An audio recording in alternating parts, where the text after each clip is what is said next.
If you use Safari on your iPhone, close it right now and don't open it again until you install this update. Apple has just released iOS 26.6.1 to patch 29 security vulnerabilities, 21 of which are in WebKit, the engine that powers Safari. This means that a single maliciously crafted website could leak sensitive data from your device, corrupt your iPhone's memory, or crash Safari completely. Even worse, processing a maliciously crafted image could lead to code execution on the device. The update also patches 3 serious vulnerabilities in the system kernel that could allow an app to read or corrupt kernel memory, along with a communications vulnerability that could allow an attacker controlling the network to intercept internet traffic.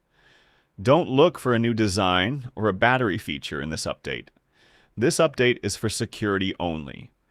Go directly to Settings, then General, then Software Update, and install iOS 26.6.1.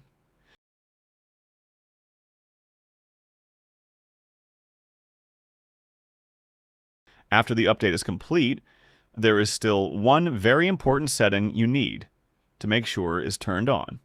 Go to Settings, then Privacy and Security,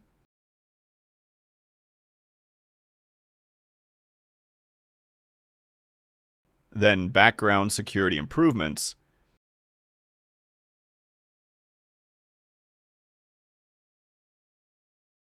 and turn on Automatically Install.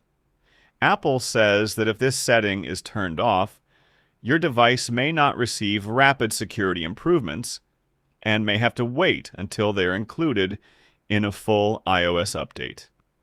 Apple has not said that these vulnerabilities have actually been exploited, but every minute you delay the update, your device remains without the new protection. Update your iPhone now, turn on this setting, and tell me in the comments, was it already on or off?